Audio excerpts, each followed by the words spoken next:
Ayan, so nandito na tayo, no? Para kuhanin natin yung order ni tawag dito. Bakit ang dilim? Po ay detachable na 4 holes po ito, no? Ayan, 4 holes na detachable. Nasaan ang isa nito, kuya? Ayan, so isang set po ito na 4 holes na detachable. Ito po ay adjustable din siya, no? Adjustable din siya, pwede siyang ma-adjust din. Ayan, kung makikita ninyo. So ito nga mga accessories niya lahat. Ito.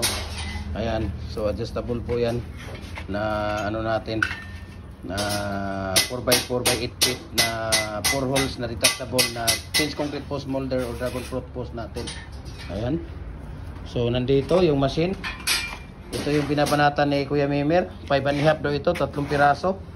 Ayan, bakit ang dilim ngayon dito?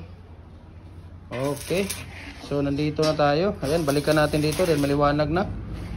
Ayan, so ito yung ano natin. Ito yung molder natin na detachable na 4 holes, 4x4 by 8 feet po ito. At adjustable po ito, no? Ayan, makikita ninyo, adjustable po yan. So ayan, 4x4 by 8 feet po ito na fixed pins detachable, dragon fruit post at saka pinch concrete post.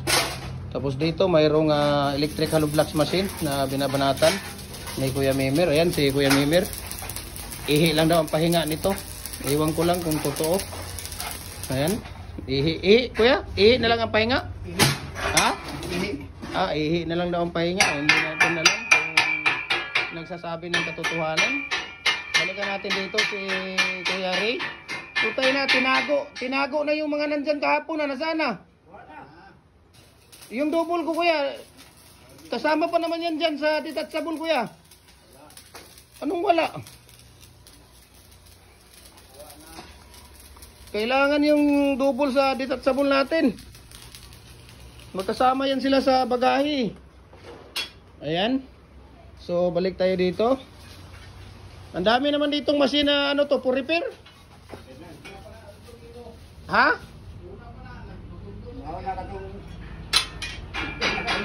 Ha? Hayaan mo na yan. Hayaan mo na, huwag mo na intindihin yan. Huwag mo na intindihin yan. Yung mga order natin yung intindihin nyo. Sige ha. Nasaan na yung nakaupo dito? Ba't wala? Ba't grinder lang yun nandito at nakaupuan? Ayan, so nandito tayo. Talagang busy yung ating mga kababayan dito. Ayan. Kumuha na ng shafting para ilagay dito sa kabila. So ito po yung electric hollow blocks machine natin na tawag dito. Na bakit sa Cavite, kuya, mura lang yung machine nila doon. 30 ano lang yung machine nila, 34,000 sa Cavite. Mga hibi nga, mayroon nga sila mga mortar. Ang daming ano nila. Ha? Baka siguro ba 34 lang yung ano nila doon. Yung mga hibi nga, may mga mortar pa nga sila. Di ko na lang babanggitin yung tawag dito. Yung baka kukuha ng mortar yun eh. Baka doon ako order.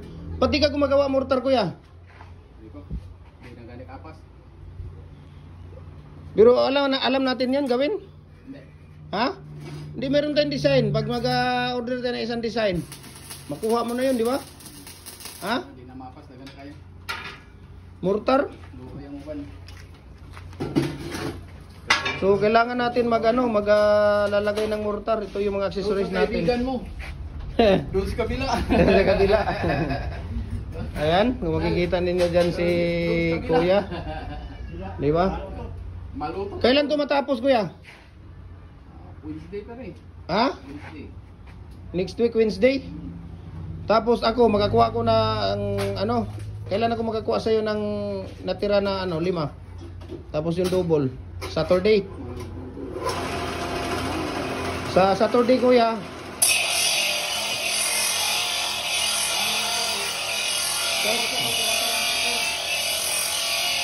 Kahit na ano lang, kuya, sa Saturday. Kahit na kahit na isa. Yung isang seat ba? Next week. Ha? Kahit na isang seat kuya next week ha. At saka yung ano, yung double. Ah, hindi pala, isang seat kalahati pala kuya. Isang seat kalahati. Yung tatlo ba? Tatlong holes. Tatlong 4 holes ba? Ha? Kaya yun, tatlong 4 holes? Hindi, tatlong seat, tatlo lang. Tatlo ba? Tatlong 4 holes lang. Bali isang seat. Isang seat kalahati. Isang seat kalahati. Okay. Si Chongli. Ah, si Chongli pala. Alam ko na ang dahilan bakit di nakapunta sa pista, kuya. Alam ko na ang dahilan. Nag-away pala sila ng asawa niya. Alam ko na ang dahilan. Dahil nag-away pala kayo ni ate. Ha? Kaya hindi ka nakapunta. Magandang umalis. Ha? May away. Ano? Ganda alis pag may away. Maganda ialis pag may away? Walang iya.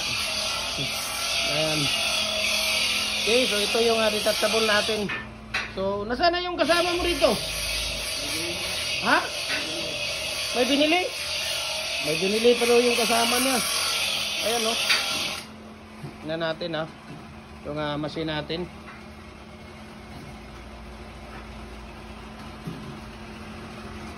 Ano natin ang picture yan.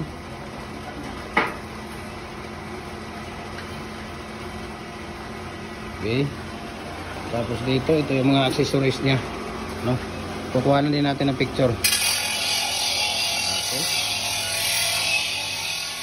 Tapos dito, mayroon detachable dito. Ayan. Tapos yung isa. Yung isa. Okay. So, napakakapal po yung mga plate. Yan po yung mga plate na ginagamit namin, no? Sobrang kapal. No? Kaya natin papakita ko sa iyo yung plate na mga ginagamit namin sa lahat ng aming ito ba yung ginagamit ka, no? Ito ba yun? Hindi. Ito pala. Ito pala yung mga ginagamit natin, mga idol, no? Tingnan niyo kasi sobrang kapal po ng plate na ginagamit natin. Ayun, no? Oh. Tingnan niyo kung gaano kakapal yan, di ba? Oh. Yan po ay 4 mm or 3.5 mm po yan, no? Yan po ang mga ginagamit natin sa paint concrete post molder o dragon fruit post. So ano na po yan, lifetime use na po ninyo ito. Okay? So sino pang hindi nakapag-follow ang ating Facebook page, no? Follow na po kayo sa Jim Hardware and Kukulamber and Concrete Products, Balulang Branch, Jim Hardware and Kukulamber and Concrete Products, Kanituan Branch, Jim Hard Triple A and M Kukulamber, ang ating personal Facebook account, Felix Tan Pagikan Jr., ang ating Instagram, Felix_Pagikan 2000, at saka yung ating YouTube channel, Jim Hardware and Kukulamber Concrete Products, para updated po kayo sa ating mga video, okay? Sa mga gustong mag-avail ng ating mga molders, no? Dragon fruit post, paints concrete post molder natin, ating hollow blocks, no? Commercial standard 4, 5 at 6, decorative molders, baluster, mga bricks, mga concrete garden bricks natin, RCPC pipe, culvert natin, ayan, 6 inches hanggang 85 inches. Message nyo lang ako, share ko sa iyo ang price list, saka shipping details, no? Okay? So, ito po yung pang ano natin. Ayan, ito po yung pang condemn natin sa ginagawa nating 4 holes na pick. Ito yung adjustable niyan na pwede natin i-adjust, okay? So, para po yan, dalawang ano dyan, para po yan sa susunod na araw para dito, no? Ay kukuhanin tayo kay Kuya Mimer. Next week, kukuha tayo kay Kuya Mimer ng baka 2 set na picks at saka tawag dito. At saka Kuya, mayroon yung 8 holes, Kuya, ha? 8 holes na picks. Tingnan mo yung tinik ko sa iyo, Kuya Mimer, ha? Tingnan mo yun, baka magka-ano ka doon. 8 holes fix. Oh, meron yun. Meron yung 8 holes na fix. Okay? So, message nyo lang ako. Share ko sa inyo ang price list at shipping details. Pagka busy ako, bigay ko sa iyo yung number ni Kuya Mimer at saka ni Ate Sheila. Sila mismo ang magpa-process, no? Sila mismo ang mag-ano sa inyo, mag-i-entertain. Pagka hindi ako busy, ako mismo ang kukuha ng order ninyo at ako ang mag-process. Okay? So, sana nagustuhan niyo yung video natin ngayon, i-share niyo, mag-comment kayo dahil every Monday namimigay tayo ng molder every Monday po, no? Congratulations pala sa nanalo kanina. Ayan, ipapadala natin bukas yung decorative. Masaya na naman si Kuya Junior niyan. Wala na, dalawa na lang ang decorative na ano sa Monday ibigay natin yung single na hollow blocks. Mayroon tayong 3.5 na commercial para sa Monday next week. Ayan, so congratulations at baka bukas o baka mamaya mga alas 4 pupunta yung laptop doon dahil pipick upin itong ano kasama na po yung nanalo kanina yung decorative. Yan bibigay natin. Taga ano po siya, taga Ilocos, Camarines Sur. Ayun, Camarines Sur pala yun si Roderick, ano yun pangalan niya, nakalimutan ko. So congratulations sa inyo, sana share ninyo ang video natin para aabot kung sa kahit saan. Okay, maraming salamat and God bless po.